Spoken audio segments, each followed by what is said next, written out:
한국 군사력 곧 세계 2위 될 것. KF-21 6세대 전투기 전격 공개. 극비리 성공해낸 한국 독자 신기술. KF-21 전투기가 6세대 전투기 기술을 극비리에 개발하며 세계적으로 주목받고 있습니다.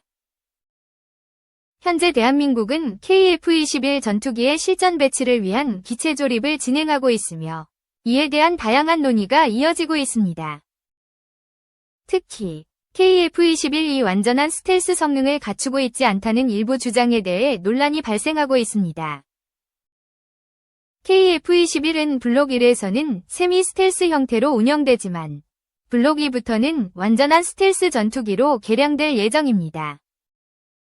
대한민국의 스텔스 기술은 세계적으로 인정받고 있으며 일부 전문가들의 지적과 달리 KF-21의 스텔스 성능은 충분히 경쟁력이 있습니다. 일부 군사 전문가들은 KF-21이 적외선 추적 미사일을 사용하는 전투기 교전에 필요한 장비를 갖추지 못했다고 주장하고 있습니다.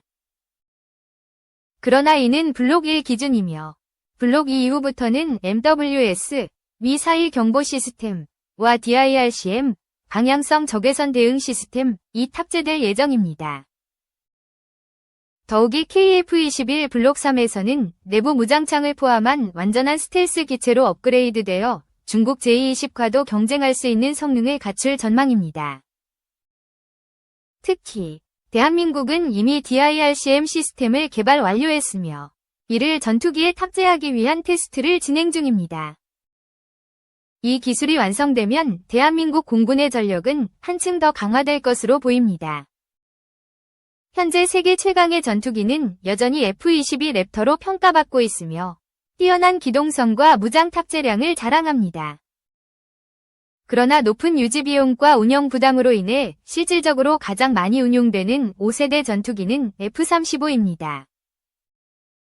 이러한 흐름 속에서 대한민국의 KF-21은 4.5세대 전투기로 시작했지만 점진적인 개량을 통해 5세대 이상의 성능을 목표로 하고 있습니다.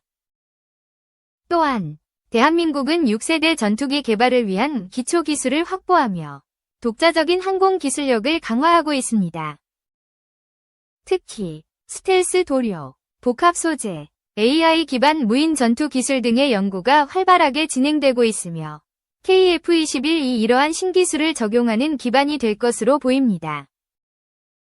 KF-21의 시험 비행은 현재까지 1000회 이상 진행되었으며 2016년까지 2000회 이상의 비행 시험을 목표로 하고 있습니다. 이 과정에서 대한민국 공군의 조종사들은 KF-21의 성능에 대해 긍정적인 평가를 내리고 있으며 향후 추가적인 성능 개량이 기대됩니다. 특히 최근 대한민국은 페루와 KF-21 부품 공동 생산을 위한 협약을 체결하며 해외 시장에서도 큰 관심을 받고 있습니다. 페루는 차세대 전투기 도입 사업을 추진 중이며 KF-21이 유력한 후보로 떠오르고 있습니다. 만약 계약이 성사된다면 KF-21은 대한민국 방산 수출의 또 다른 성공 사례가 될 것입니다. 대한민국은 단순한 무기 수입국에서 벗어나 글로벌 방산 강국으로 도약하고 있습니다. KF-21은 대한민국의 독자적인 기술력으로 개발된 전투기로 향후 6세대 전투기 개발의 초석이 될 것입니다. 이를 통해 대한민국은 자주 국방을 실현하고 글로벌 방산 시장에서 더욱 영향력을 확대할 것으로 기대됩니다. KF-21 대한민국 항공 방위의 새로운 장을 열다. 지난 10월 1일 건군 76주년 국군의 날. 대한민국이 독자적으로 개발한 초음속 전투기 KF-21이 서울 광화문 상공을 비행하며 세계에 그 기술력을 선보였다. 이 역사적 순간은 단순한 비행 이상의 의미를 담고 있다. KF-21의 성공은 약 70년에 걸친 대한민국 항공 기술 발전과 도전의 결정체로 국내 방위 산업을 세계적인 수준으로 끌어올릴 기반이 되고 있다. KF-21 개발의 역사는 1950년대까지 거슬러 올라간다. 한국전쟁과 일제강점기를 거치며 국산 항공기의 필요성을 절감한 공군은 1953년 첫 국산 항공기 부하로를 제작하며 독자 기술 개발의 첫걸음을 내디뎠다. 이후 1988년 KTX-1, 현 KT-1 개발을 시작으로 1991년 초도 비행에 성공했고 초음속 고등훈련기 TO-11 개발로 이어졌다. TO-10은 2002년 초도 비행 성공과 함께 세계에서 12번째 초음속 항공기를 보유한 국가로 한국을 자리매김시켰다. 이를 기반으로 한 FA-50은 현재 폴란드, 필리핀 등 여러 국가에 수출되며 기술력을 인정받고 있다. 2010년 대한민국은 단군 이래 최대 규모의 무기 개발 사업으로 평가받는 KF-21 프로젝트에 착수했다. 8조 8천억 원이라는 막대한 예산이 투입된 이 사업은 2021년 4월 첫 시제기가 출고되고 2022년까지 시제 6호기가 성공적으로 시험 비행을 마치는 등 착실히 진행되었다. 2026년 완성을 목표로 한 KF-21은 공군의 핵심 전력으로 자리 잡을 예정이다. KF-21은 4.5세대 전투기로 F-35와 같은 5세대 스텔스 전투기와 기존 F-4, F-16 전투기 사이의 성능을 자랑한다. 주요 제원은 길이 16.9m, 폭 11.2m, 최대 속도 마하 1.81, 항속거리 2,900km로 설계되었으며 최대 7.7톤의 무장을 탑재할 수 있다. 국산화율은 65%에 달하며 향후 엔진과 유도탄 등 주요 부품의 국산화를 통해 이 비율을 더욱 높일 계획이다. AESA 레이더는 KF-21의 핵심 항전 장비로 목표 탐지, 추적, 영상 형성 등 다양한 임무를 수행한다. 이 레이더는 기존 기계식 레이더와 달리 전자빔 조향 방식을 통해 속도, 정밀도, 생존성에서 월등한 성능을 자랑한다. 특히 다중 목표물 추적과 전파 방해 내성에서 탁월한 능력을 발휘하며 한화에어로스페이스가 국내 최초로 개발을 완료했다. KF-21은 완전한 스텔스 전투기는 아니지만 레이더 반사 면적을 줄이는 스텔스 설계를 적용해 생존성을 높였다. 이는 기존 F-4나 F-16과 비교해 큰 기술적 진전을 의미하며 향후 유무인 복합체계와 더 강력한 스텔스 기술로 확장될 가능성을 내포하고 있다. KF-21은 적외선을 탐지해 표적을 추적할 수 있는 IRST 장비를 탑재한다. 이는 전파를 사용하지 않아 은밀한 작전 수행이 가능하며 공대지 작전 능력을 갖추는 블록 2단계부터 정식 운용된다.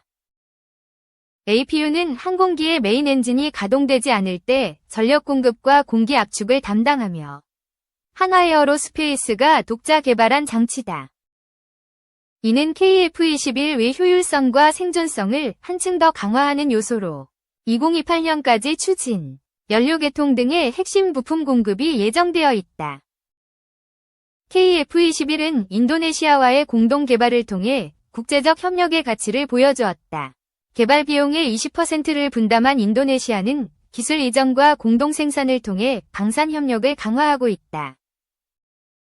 또한 KF-21은 1조 달러 규모의 글로벌 방위산업 시장에서 K방산의 입지를 넓히는 중요한 발판이 되고 있다. 2026년 양산이 완료되면 중동과 동남아시아를 비롯한 여러 국가로의 수출 가능성이 기대된다. KF-21은 단순한 전투기를 넘어 대한민국의 항공기술력과 방산산업의 상징으로 자리매김하고 있다.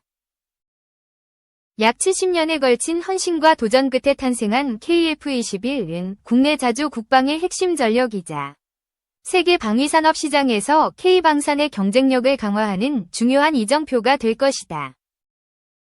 2. 북러 드론 공조협력 본질은 북한서 드론 위탁 생산. 우크라이나 전쟁을 통해 현대전의 총화로 급부상한 드론 분야에서 북한과 러시아가 협력하는 구체적 정황이 드러나고 있다.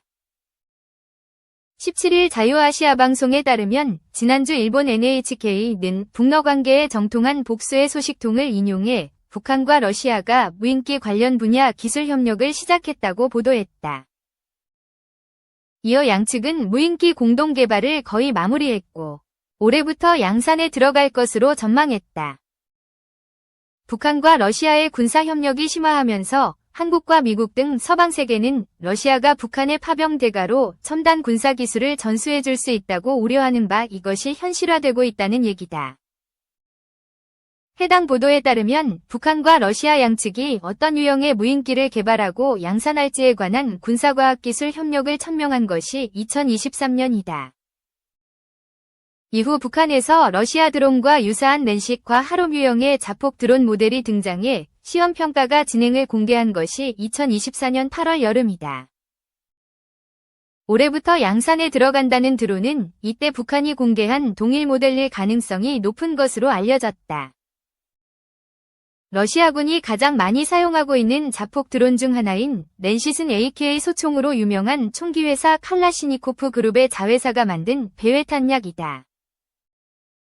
낸싯은 전장 상공을 배회하다가 표적이 발견되면 달려들어 자폭하는 무기인데 최근 심각한 포병 부족 문제에 직면한 러시아군이 사용을 크게 늘리면서 공급이 많이 부족해진 상황이다.